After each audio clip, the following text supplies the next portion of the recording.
धर्म का मतलब है जीवन का सुधार, जीवन के कर्तव्य और इंसानियत के मार्ग में चलना, वही धर्म है। धर्म से कोई घबराए ना। धर्म को महापुरुषों ने अफीम भी कह दिया है। अब उनके लिए अफीम ही है जो धर्म के नाम पर कत्लेआम करते हैं, लड़ाई करते हैं, झगड़ा करते हैं, दुखी होते हैं, परेशान करते हैं, दुख बांटते हैं।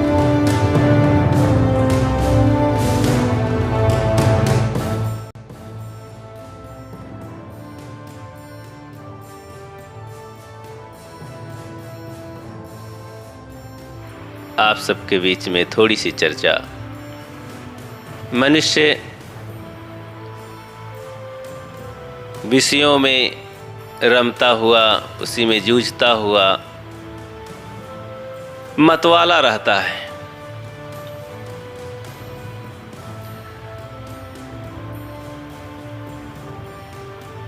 अपने जीवन में पुनः अवलोकन नहीं करता है कि मैं क्या करता हूँ, कैसे रहता हूँ, कैसे मुझे जीवन जीना चाहिए। तो संतजन बड़े प्यार से समझाते हैं कि अय भाई, अय प्यारे, अय मित्रों, विषयों से हट करके जीवन को मीठा बनाओ, सरल बनाओ, सहज बनाओ। मतवाले होने की ज़रूरत नहीं है। कोई भी मतवाला होता है तो गिरता है, फिर जूझता है अपनी जिंदगी से। मतवाला मतलब मद में, नशे में चूर। चाहे हाथी मतवाला हो जाए तो भी वो कुछ नहीं देखता है, और चाहे शराबी मतवाला हो जाए तो भी वो फिर कांटा खाई, गंदगी, नाली नहीं देखता है और गिरता पड़ता है। और फिर क्या जुबान से निकल जाए, क्या कर बैठे, कुछ लता पता नहीं। ऐसे लोग संसारिक उपलब्धियों के मद में चूर होकर जब बोलते हैं, करते हैं, देखते हैं, रहते हैं, जीते हैं, तो फिर जिंदगी का ठिकाना नहीं रहता। दूसरे शब्दों में उसे अहंकार भी कह सकते हैं, अज्ञान कह सकते हैं, अनेक तरह से।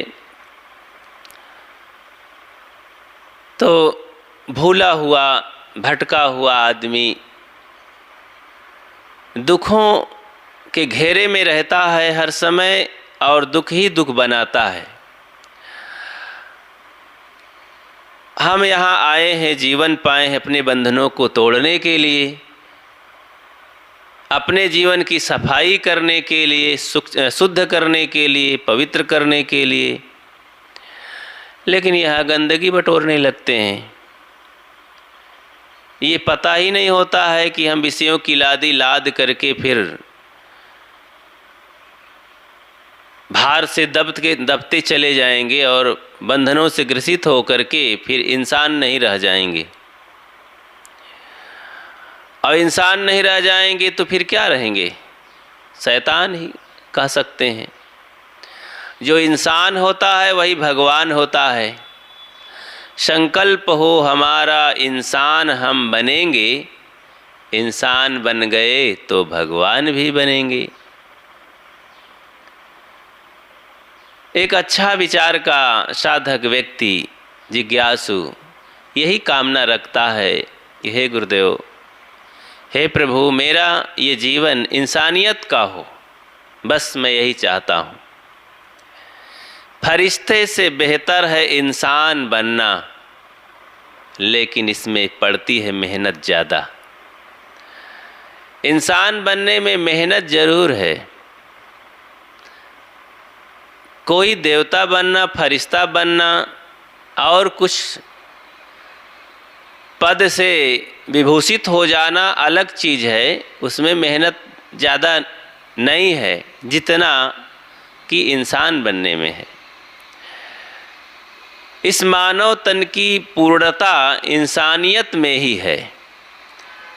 सद्गुरु कबीर इसीलिए और कुछ नहीं चाहते हैं। वे मनुष्य से बढ़कर के और कुछ मानते ही नहीं। मानुष होई के ना मुआ, मुआ सु डांगर ढोड़। मानुष तेरा गुण बड़ा, मास नावे काज। मानो तू सबसे महान। मानुष जन्म चूक्यो अपराधी, यह तन केर बहुत है साझी। तो मनुष्य जन्म चूक जाना, मनुष्यता को न समझना, इंसानियत को न धारण करना सबसे बड़ी हार है जीवन की। तो इंसान बनने के लिए, इंसानियत से जीने के लिए वे कहते हैं सबसे बड़ी उपलब्धि है। इंसान बनने के लिए इंसानियत के गुण होने चाहिए, कर्तव्य होने चाहिए, जीवन होना चाहिए, सरलता, सहजता, ईमानदारी, ये सब होने चाहिए। बस इससे ज़्यादा क्या चाहिए। बस इसी में फिर सारे पद आ जाते हैं। सज्जन, धर्मात्मा, देवता, भगवत प्राप्ति, मानवता की उपलब्धि सब कह सकते हैं।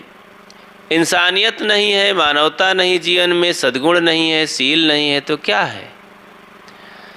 लेकिन इन जीवन को धारण करके तमाम भौतिक उपलब्धियों में भूल जाता है, रम जाता है, रुक जाता है। बस इसी को समझ लेता है कि यही उपलब्धि है, इसी के लिए मैं आया हूँ।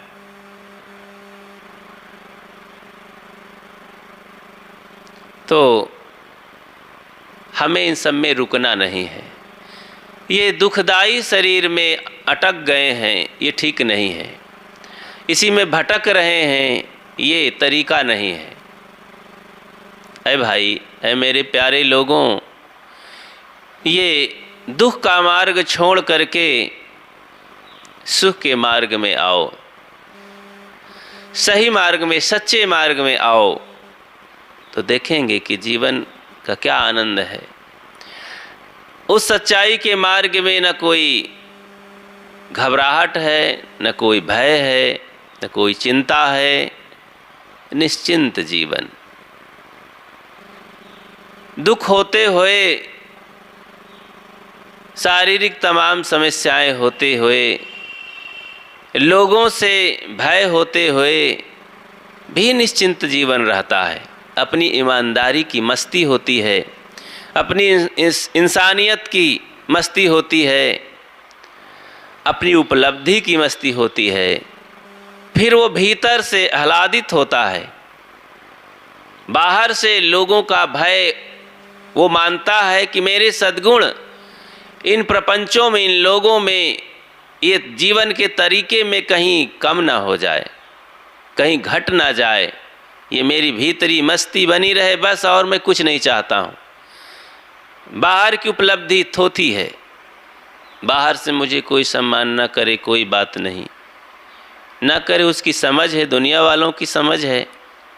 बाहर से मेरे पास बहुत देखने के लिए घर ना हो, पहनने के लिए बहुत कपड़े सुंदर सुंदर ना हो, तन ढांकने के लिए तो मिल ही जाता है, पेट भरने के लिए कुछ भोजन मिल ही जाता है। इससे ज़्यादा मुझे और क्या चाहिए। लेकिन मेरी भीतर की मस्ती तो है, मैं भीतर से हर समय मस्त रहता हूँ। फिर मुझे और कुछ चाहना नहीं है। मन मस्त हुआ फिर क्या बोले। हीरा पायो गांठ गठियायो, बार बार वाको क्या खोले। सद्गुरु कबीर तो ऐसा हथौड़ा चटकाते हैं और ऐसा हीरा दे देते हैं कि फिर उससे ज़्यादा कुछ नहीं, ना सोचना है ना पाना है। तो संत जन हमें समझाते हैं। इसीलिए तो संतों की बड़ी महिमा है, सद्गुरु की महिमा है। इंसानियत के मार्ग में चलने वाला संतों के बिना कैसे रह सकता है, कैसे आगे जा सकता है, कैसे भूल सकता है? नहीं भूल सकता है। संत ही गुरु होते हैं, सद्मार्ग दिखाने वाले होते हैं, और गुरु ही संत हैं। जो इंसानियत का मार्ग न बतावे, अंधविश्वास से न छुड़ावे, भूल से न बचावे, ये मतवालीपना से न हमें बचा सके, वो कैसा संत है, कैसा साधक है, कैसा गुरु है?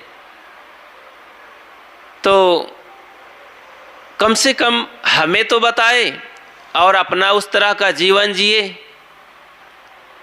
हाँ, कभी कभी ऐसे महान संत गुरु को पा करके आदमी जब ध्यान नहीं देता, नहीं चल पाता, नहीं कर पाता, नहीं समझ पाता, तो गुरु का कोई दोष नहीं है।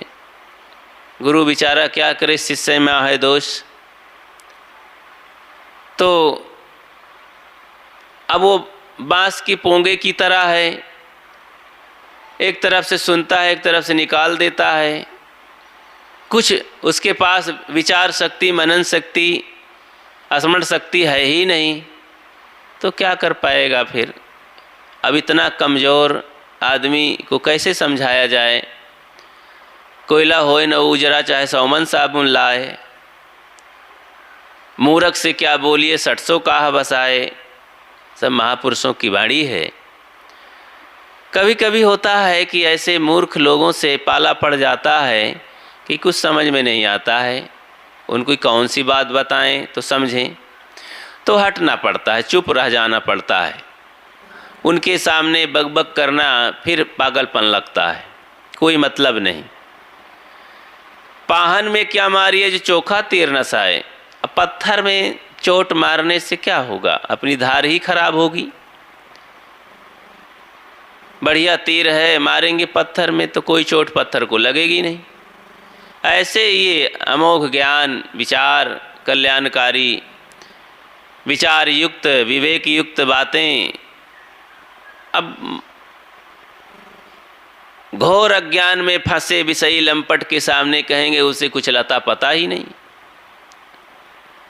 कभी सोचा ही नहीं कि इससे भी ज़्यादा कोई कुछ बातें होती हैं। अपने उस मतवालीपना में ही जूझ रहा है, गिर रहा है, मस्त है। कैसे जगाया जाए? उस नशे से चूर है वो। उस नशे से जब हटता है, नशा उतरता है, तब उस समय अगर कोई बात समझने की वो कोशिश करे, सुने, तो हो सकता है जागे। तो संसार में इन सब से, कुकर्मों से हट करके, अज्ञान से हट करके, नींद से हट करके हमें धर्म के पथ में चलना होगा। और प्राणियों के बीच में रहकर, मनुष्यों के बीच में रहकर सेवा, भक्ति, हमदर्दी से रहना होगा। और पदार्थों के साथ अनासक्ति का बर्ताव करते हुए, निर्लोभता का बर्ताव करते हुए लेन देन करना पड़ता है। कुछ पदार्थों और प्राणियों के बीच में जीना पड़ता है। शरीर है, मन है, जीवन जीना है, तो इन्हीं सब के बीच में जीवन बीतता है। तो ये सब करना पड़ता है, जरूरी है। और बड़ी ही बुद्धिमानी और विवेक से एक यात्रा हम कर रहे हैं। यात्रा के दौरान ये प्राणी पदार्थ मिले हैं, तो यहाँ रुक जाना, रम जाना, भूल जाना, ये नासमझी मानी जाएगी। इसलिए हमें अपने सदैव जागृत अवस्था में रहना है। तो जागृत का मतलब हमारी विवेक की आंखें खुली होनी चाहिए, विचार चलते रहना चाहिए। तो ये जागृत अवस्था है। विचार विवेक सो गया, घोर अज्ञान की निद्रा में अब हम हैं, तो संसार की परिस्थिति, जीवन को हम कभी देख नहीं सकते हैं। और न देखना ही तो सोना है। फिर वो आदमी कभी हट नहीं सकता बुराइयों से, दुखों से कभी बच नहीं सकता है, अपने लोक परलोक जन्म मरण को कभी ठीक कर नहीं सकता। तो भाई जीवन इतना बढ़िया मिला है, संत समझाते हैं प्यार से, मेरे प्यारे भाइयों जागो, जो जागल सो भागल हो रमैया राम। जो जागेगा वही तो अज्ञान की निद्रा से भागेगा। अरे सोते हुए के ऊपर सांप भी चढ़ जाए तो चुपचाप वो मस्त फुफकारे मारता रहता है, चोर भी घर को लूट ले उसे कोई फर्क नहीं पड़ता है।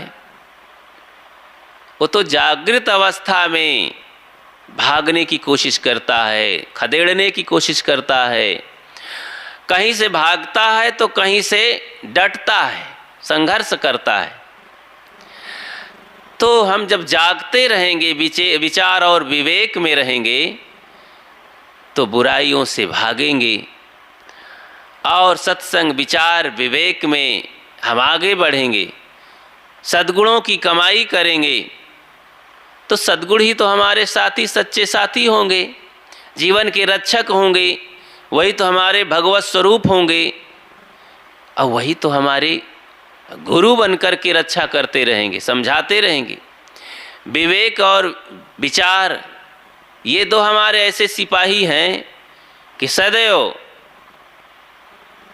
बॉडीगार्ड की तरह रक्षा करते रहते हैं। अरे बाहर के बॉडीगार्ड तो धोखा भी दे देते हैं, लेकिन ये विवेक विचार के रक्षक क्या कहें, ये वर्तमान के रक्षक तो रहते ही जीवन के, और सदा के लिए जीव के साथी हो जाते हैं, जीव के रक्षक हो जाते हैं, जिसे हम लोक परलोक दोनों कहते हैं।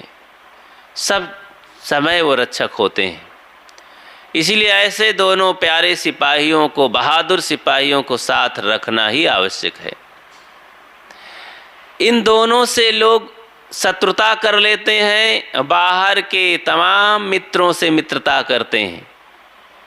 अरे मेरे भाइयों, बाहर के मित्र तो कभी धोखा भी दे जाएंगे, उनसे क्या कितना मित्रता कर पाओगे? वो तो स्वार्थ से भरे हुए हैं, कहीं न कहीं अपना स्वार्थ देख करके, कमी देख करके धोखा भी दे चले जाते हैं, ठग भी लेते हैं। ये हमारे जो सद्गुण सदाचार हैं, विवेक विचार हैं, इन महान देवताओं को ध्यान दें, इनका जाप करें, संयम रूपी देवता का भजन करें, तो क्या कहना। एक विद्वान ने तो अपने संयम को ही जाप किया है, ध्यान किया है कि अय मेरे संयम प्रभु, अय मेरे संयम देवता, तुम मेरी रक्षा करना, तुम मेरे से कभी न हटना, तुम मेरे पास रहना, तुम मेरे सबसे बड़े देवता हो, माता पिता हो। संयम महान देवता है, हमारी रक्षा करता है। जिसके जीवन में संयम है उसको भला कौन गिरा सकता है। इन महान सद्गुण सदाचार विचार विवेक संयम रूपी देवताओं की जो पूजा करता है रात दिन, उसे कभी दुख हो ही नहीं सकता है, कोई गिरा ही नहीं सकता है। मनुष्यों को देखा जाता है कि संतों गुरुजनों से हट करके अब वो 33 करोड़ देवी देवताओं को खोजता है, मानता है, फिरता है, जानता वानता नहीं है, सुनी सुनाई बात में पड़ गया है, उसी में लगा है। और विपत्ति में फिर गाली भी देता है। जब संकट आता है, चारों तरफ से पीड़ा होती है, तब वो उस भगवान को गाली भी देता है। लेकिन संयम का पुजारी कभी ऐसा कर ही नहीं सकता है, कभी धोखा खा ही नहीं सकता है। संयम करे और दुख मिले, कभी ऐसा नहीं हो सकता है। संयम का उसे तुरंत फल मिलता है। इस हाथ पैसा दो, उस हाथ सौदा लो, तो तुरंत तुरंत सब नकदी काम होता है। साधना और संयम का फल इसी जीवन में सब देखने को मिलता है। इसलिए संयम महान देवता है। इन महान सद्गुणों की हम रक्षा करें, इनका पालन करें, इनकी साधना करें। यही तो इंसानियत का काम है, एक मानव और मनुष्य का काम है। ये ना करके तमाम दुनियादारी में समय बिताता है, इंद्रियों का लंपट बन जाता है। जो इंद्रियां कहती हैं, ये मन कहता है, बस उधर ही भागता रहता है, सारा समय बर्बाद कर देता है। इतना लंबा समय मिला है इंसान को, सारी शक्तियां आ गई हैं जन्म के साथ, सारी योग्यताएं मिल गई हैं। गजब है, दुनिया में ऐसा कहीं किसी को उपलब्ध नहीं है, किसी प्राणी के पास नहीं है मनुष्य जैसी शक्ति सामर्थ्य। लेकिन मनुष्य ही घोर दुखों का शिकार होता है और रसातल में चला जाता है अपने इस मनमानी और अहंकार और मतवालेपन में। हाथी के जब मद चढ़ जाता है ना, इतना जैसा पहाड़ हंस हाथी भर भरा के गिरता है कहीं और गोली से मारा जाता है, प्राणांत हो जाता है। फिर और कोई उपाय नहीं समझते हैं लोग, बस दूर से गोली मारते हैं और बर्छी चलाते हैं, तभी वो बस में अथवा जान से चला जाता है। फिर तो ये मतवालेपन में मद के माते लोग कभी सुख नहीं पाते हैं। इसलिए सद्गुरु संत हमें समझाते हैं प्यार से, स्नेह से, उनकी बातें न मानना ही बहुत बड़ा दुर्भाग्य है। इसका मतलब है कि अब कोई दूसरा उपाय प्रकृति दत्त होगा।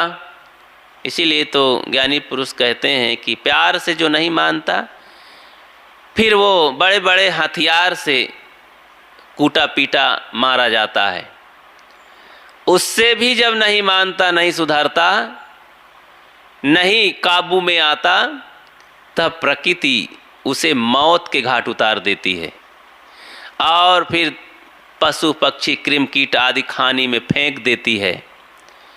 फिर कभी उसके फिर चक्र के अनुसार चांस आते हैं, तो फिर कभी मानव जीवन में आता है और फिर चांस देती है, फिर भी नहीं सुधरता, तो फिर यही हाल होता है। तो पुनरपि जननम पुनरपि मरणम वाली बात हो जाती है। बार बार उसी चक्र में जन्म मरण के रहट में पीसा जाता है। जीव के लिए ये अनादिकाल से ये दुख का चक्र चल रहा है। सदैव हाय हाय करता है, पीड़ा पर पीड़ा भोगता है, त्रासदी सहता है, लेकिन आत्म अनुभव के बिना, आत्म स्मृति के बिना, आत्म जागृति के बिना, आत्म स्थिति के बिना वो कभी अपने आप को नहीं पा पाता है। जो उसे चाहिए, जो भूख है, जो प्यास है, जो खोज है, जिसके लिए तरस रहा है, उसे नहीं समझ पाता है। अंधकार, घोर अंधकार है। इंद्रियों के इस घेरे में, मन की इस लंपटता में, अंधकार की गहराई में अज्ञान की थाह नहीं लगा पाता है। अनादिकाल से ही भटक रहा है। लेकिन जब साधना में जागृति आती है तो इन सब साधना के दुखों को कभी घबराता नहीं है वो, और वो सब समय हिम्मत करके और अनेक विपत्तियों और चोटों से घिर करके भी अपने गुरु का स्मरण करके सद्गुण सदाचार विवेक में रहता है। उसकी ऊंचाई में चला जाता है। फिर उसे सब गलत सही दिखाई देता है। किसी ने कहा है कि हम चोटों से क्यों डरें, हम हरी डाल के हैं पत्ता, मतलब हम अजर अमर आत्मा अविनाशी हैं, हमको कोई मार नहीं सकता, हम मर नहीं सकते, कट नहीं सकते, हम किसी के अंश वंश नहीं हैं, हम स्वयं अजर अमर आत्मा हैं। इस शरीर में भूल से आ गए, अब हमारी भूल मिट चुकी है, अब हम इंसानियत के मार्ग में आ गए हैं, संयम का जीवन जी रहे हैं। क्या डरना है?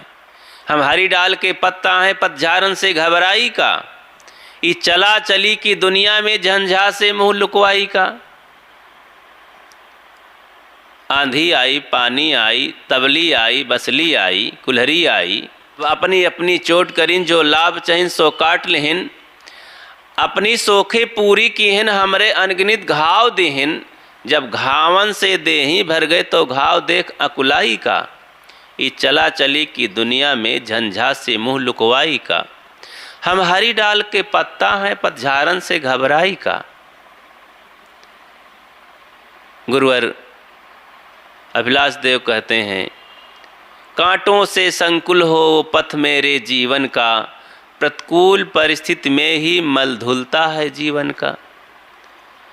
तो साधक कभी अपने इस कल्याण के महायुद्ध में, संग्राम में कभी घबराता नहीं है। मन का जो उतार चढ़ाव, इंद्रियों की झंझावात, चपेट, कुछ नहीं, साधना में सब निखर जाता है। फिर आनंद के उस अटारी में पहुंच जाता है, स्वरूप के स्थित धाम में पहुंच जाता है, फिर उसे कोई भय नहीं रहता है। सहज सरल निर्मल जीवन होता है। और इन सब की उपलब्धियों में काहे का मतवाला होगा? क्या यहाँ मतवाला होने की कोई चीज़ है? तब तो अपने आत्मज्ञान आत्मस्थिति में सराबोर हो जाता है, उसे मस्त रहता है, फिर उसे बाहर की कोई चाह नहीं रह जाती। इसी को गुरुवर कबीर कहते हैं, चाह गई चिंता मिटी मनवा बेपरवाह, बेपरवाह हो गया। जिसको कुछ नहीं चाहिए सो साहन पतसाह, जो चाहिए थी वो मिल गया। आत्मस्थिति चाहिए थी, आत्मज्ञान चाहिए था, आत्मबोध चाहिए था, ये हो गया। अब क्या चाहिए? बस सरल सहज जीवन। ढलान पर मानो गाड़ी पहुंच गई है, अब बस केवल हैंडल साधे रहना है, स्टीयरिंग साधे रहना है, गाड़ी अपनी मंजिल पर पहुंच जाएगी। ना कोई इंजन चालू रखना है, न एक्सीलेटर घुमाना है, न कोई गियर लगाना है, बस गाड़ी जा रही है, जा रही है। तो इस तरह से गुरुजनों के, महान पुरुषों के प्यारे प्यारे वचनों को अपने जीवन में धारण करके कल्याण के मार्ग में चलना है। यहाँ किसी प्रकार की उपलब्धि में मतवाले नहीं हो जाना है, आमी नहीं हो जाना है, घमंडी नहीं हो जाना है, भूल नहीं जाना है। और आपस में मिलजुल करके, बैर भाव त्याग करके, विरोध त्याग करके, राग द्वेष त्याग करके, हमें समता का बर्ताव करके प्यार स्नेह से जिंदगी जीना है। आपस में मिलजुल करके जो आनंद आता है, कट करके इधर उधर द्वेष भावना में अब बैर विरोध करके कोई आनंद है क्या? अरे जिंदगी का आनंद लेने के लिए यहाँ पर बस मस्त रहना चाहिए। सब मेरे मित्र हैं, सब मेरे प्यारे हैं, सब लोग मेरी सहायता कर रहे हैं, पूरा संसार के सहयोग से मैं बड़ा उपकृत हूँ, सबका उपकार है मेरे ऊपर, धन्य है, धन्य है, सबको धन्यवाद, सबका भला हो, सबका भला हो। इस तरह की पवित्र भावना में, मस्ती में रहे। काहे को भीतर भीतर घुटता रहे कि वो मेरा दुश्मन है, उसने मुझे ऐसा कह दिया, वो मेरा शत्रु है, तो वो मेरा विरोधी है, वो मेरा निंदक है। कुछ नहीं, दुनिया है, जो जैसा होगा करेगा, जो भरेगा। हमें तो बस यही सोचना है अपने मन की मस्ती में, सब मेरे मित्र हैं, सब मेरा भला सोच रहे हैं। वाह वाह, धन्यवाद धन्यवाद सबको, बहुत अच्छा लग रहा है। पहली बार अनादिकाल के जगत में ऐसी मस्ती आई है, मैं इस अवसर को क्यों खोऊं? बहुत बढ़िया, गुरु संत मिले, ये जीवन मिला, ये सद्गुण, ये बोध, ये आत्मज्ञान, ये स्थिति और ये उपलब्धि, सहज रूप में उपलब्धि, भोजन पानी कपड़े लत्ते, सहज जीवन, सबका सम्मान, सबका प्यार, कितना अथाह सागर में हम सुख के सागर में गोते लगा रहे हैं, फिर और क्या चाहिए। हंसा पायो मान सरोवर ताल तलैया क्या डोले। अब कहाँ इन ताल तलैयों की छोटी छोटी उपलब्धियों में, विषयों की उपलब्धियों में और इंद्रियों के इस धारा में बहना है, खोना है अवसर को। नहीं, इस मान सरोवर झील में रहना है जहाँ हंस लोग रहते हैं। तो अपने स्वरूप स्थिति में महान पुरुष रह करके अपने उसी में गोता लगा करके सदा सदा के लिए जो शांत मुक्त हो गए हैं, वहाँ उस स्थिति में रहना है, सदा वाला काम करना है। तो जहाँ से सदा के लिए दुख मिट जाता है वो काम करना है। तो हम समुद्र की तरह हैं, ये नाले वाले क्या बनना है, छोटे छोटे ताल तलैया नदी क्या बनना है। हीरा है ये जीवन, और ये छोटे छोटे तमाम लोहा लक्कड़ क्या होना है। तो महान पुरुषों ने इस आनंद और उपलब्धि की गहराई में जा कर के ये पता लगाया। इन्हीं को तो धर्म के विज्ञानी कहते हैं। भौतिक जगत के विज्ञानी इन जड़ तत्वों की खोज करके अनेक कणों को जान लेते हैं, उसके रहस्य को जान लेते हैं। मिट्टी, पानी, आग, हवा के तमाम तरह की उपलब्धियों में रहते हैं, और वो भी एक महान कार्य है, बड़ा कार्य है, विशेष कार्य है, समाज की सेवा, देश की सेवा है। लेकिन धर्म क्षेत्र के महान वैज्ञानिक आत्मा के रहस्य को जान करके मन और इंद्रियों का संशोधन करके उसमें से विवेक, विचार, धर्म, कर्म, सद्गुण, सदाचार निकाल करके शुद्ध पवित्र करके सदा सदा के लिए सुख और शांति में विराजमान होते हैं। इन्हें धर्म के वैज्ञानिक कहते हैं। ठीक है कि जैसे कुछ गुण समाज के लोग जान लेने पर और रहने पर उसे कोई वैज्ञानिक नहीं कहते हैं, वो कोई बहुत बड़ा विज्ञान नहीं कहते हैं उसे। ऐसे ही कोई भेष बना के रहता है, कोई मंदिर पूजता है, कोई मूर्ति पूजता है, कोई नाम जप करता है और भेष बना करके अपना कुछ धर्म कर्म का गुणगान करता है, अच्छा है, वो भी अपना कर रहा है, कुछ सेवा कर दिया, भंडारा कर दिया, लोगों में रह रहा है, अच्छी बात है। उसे कोई विज्ञान, धर्म का कोई बहुत बड़ा विज्ञान नहीं हो गया है। उसके अंदर अगर ये मनन, चिंतन, विवेक, विचार नहीं है, मन इंद्रियों पर विजय नहीं है, मन का अध्ययन नहीं है, तो उसे सामान्य जीवन कह सकते हैं कि ठीक है, साधु के नाम पर हो, पुजारी के नाम पर, पंडा के नाम पर, पंडित के नाम पर हो, साधु के नाम पर हो, वो सामान्य ही जीवन उसका है। कुछ अपना मन और भावनाओं में हिलोरे लगाने के लिए कुछ अपना कर ले, उसे कोई धर्म का विज्ञान नहीं आ जाएगा, नहीं माना जाएगा, वो गहराई में नहीं है। वो भी अपना कुछ कर रहा है सात्विक भावना के लिए। इन सब चीज़ों से मन में भावना, धार्मिकता आती है, लेकिन केवल इन धार्मिकताओं के खिलवाड़ में कोई उपलब्धि बहुत नहीं हो जाती कि मुक्त हो गया, भगवत प्राप्ति को प्राप्त हो गया। तो इसके लिए तो भाई हमें मन इंद्रियों का संयम करके विवेक, विचार, गुरु मार्ग में चलना होगा। इसीलिए गुरुजनों की ज़रूरत होती है, ये साधना का बल, आदर्श लेने की ज़रूरत होती है। तो जैसे भौतिक जगत के वैज्ञानिक प्रयोगशाला में जा कर के रात दिन चिंतन मनन करते हैं और तमाम कठिनाइयों, संघर्षों से कभी डरते नहीं, जीवन की बाजी लगा देते हैं। देख लीजिए, किसी भी क्षेत्र में आविष्कार करते हुए कितने कष्ट को सहे हैं, कितने विपत्तियों से गुजरे हैं, जान को जोखिम में डाल करके हर क्षेत्र में भौतिक जगत का वैज्ञानिक काम करता है। धार्मिक जगत में भी ऐसे जोखिम में बिना डाले ये साधना होती नहीं है। साधना के मन और इंद्रियों के जोखिम उठाना ही पड़ेगा। ऐसे केवल खा पी करके कुछ लोगों में बक करके और रटंत विद्या प्राप्त करके कोई इस उपलब्धि को नहीं पा जाता है। तमाम बाहर भीतर की चपेटों को सहना पड़ता है, संघर्ष करना पड़ता है।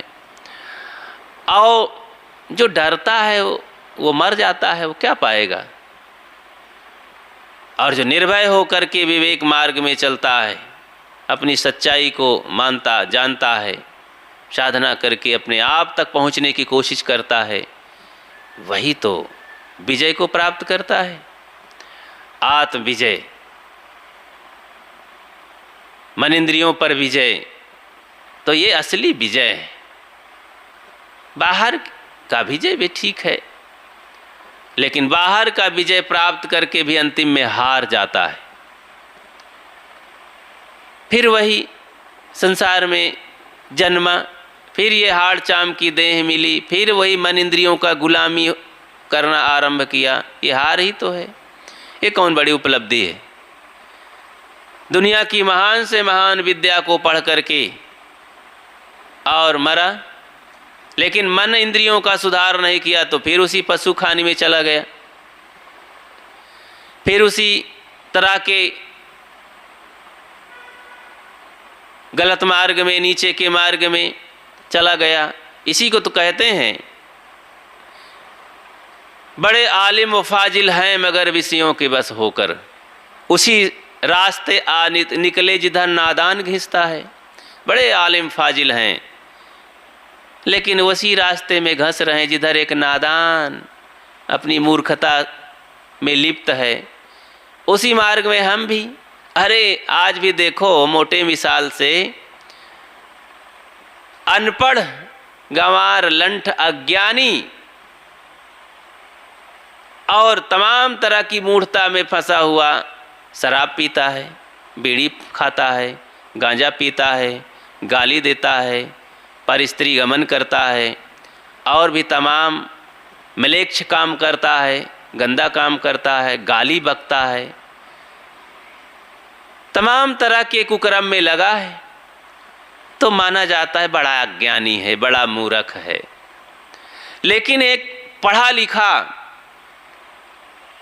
जज है, कलेक्टर है, मंत्री है, प्रोफेसर है, कितना पढ़ा लिखा है, 25, 26, 27 साल तक कॉलेज गया है, यूनिवर्सिटी गया है, प्रोफेसरों के बीच में रहा है, बहुत सारी पुस्तकों को पढ़ा है, लेकिन इतना सारा पढ़ लिख करके शराब पीता है, मांस खाता है, अंडा खाता है, खैनी खाता है, सिगरेट पीता है, मुकदमा लड़ता है, गाली देता है, पराई नारी पर कुदृष्टि डालता है और भी न जानी क्या क्या करता है। उसे हम क्या मानेंगे। इतना 25-26 साल तक नाना डिग्री प्राप्त किया, उसे हम बड़ा पढ़ा लिखा इंजीनियर, प्रोफेसर, कलेक्टर, जज और मंत्री मानते हैं। क्या माने उसे। दोनों में तो बराबरी है। सावधान 22 पसेरी। क्या माना जाए उसे कि पढ़ाई लिखाई है, शिक्षा है, और दोनों में कोई अंतर ही नहीं लगता है। इसी तरह अगर कोई बहुत बड़ा धार्मिक हो करके भी और पढ़ लिख करके भी वही कर्म करे, संसार में उसे उसी मार्ग में जाना है, वहीं तक पहुंचना है। इसलिए हमें अलग करना पड़ेगा। पशु और मनुष्य में यही तो अंतर है कि मनुष्य धार्मिक, धर्म का मतलब है जीवन का सुधार, जीवन के कर्तव्य और इंसानियत के मार्ग में चलना, वही धर्म है। धर्म से कोई घबराए ना। धर्म को महापुरुषों ने कभी कभी अफीम भी कह दिया है। अब उनके लिए अफीम ही है जो धर्म के नाम पर कत्लेआम करते हैं, लड़ाई करते हैं, झगड़ा करते हैं, दुखी होते हैं, परेशान करते हैं, दुख बांटते हैं। इंसान को इंसान नहीं समझते, तो ऐसे लोगों के धर्म कर्म सब मानो अफीम है, जहर है, शराब है। वो लोग क्या समझेंगे?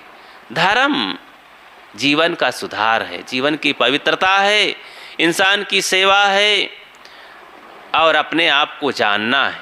आत्म परिचय, मन इंद्रियों का संयम, प्राणी पदार्थों में संयम का बर्ताव करना ही धर्म है। धर्म कहते हैं अच्छे स्वभाव को। मिट्टी का धर्म कठोर है, पानी का धर्म शीतल है, हवा का धर्म कोमल है, आगी का धर्म उष्ण है। क्या ये कभी अपने धर्म को, ये तत्व अपने धर्म को छोड़ सकते हैं? इसी तरह ये धर्म है मनुष्य के अच्छे स्वभाव, आत्मा का स्वभाव है अजर अमर अविनाशी परम पवित्र दुख रहित जीवन। ऐसे ही अपने को इस धर्म तक पहुंचा करके जीवन को पवित्र करके हम इस प्यारे प्यारे इंसानियत जीवन को सफल बनाना है और जागृत होकर जीना है, विजय प्राप्त करना है। तो इसीलिए संत गुरुजनों का कहना है और इस पर चल करके हम अपने जीवन को सफल बना सकते हैं। और सद्गुरु कबीर और ऐसे तमाम महापुरुषों की वाणी को सार्थक बना करके सुख शांति में विराजमान रहना है। तो बहुत अच्छा जीवन है, हमें ऐसे ही जीवन बना करके रहना है। अपनी बात को यहीं विराम देता हूँ। आप सबको बहुत बहुत धन्यवाद। बोलिए सद्गुरुदेव की जय।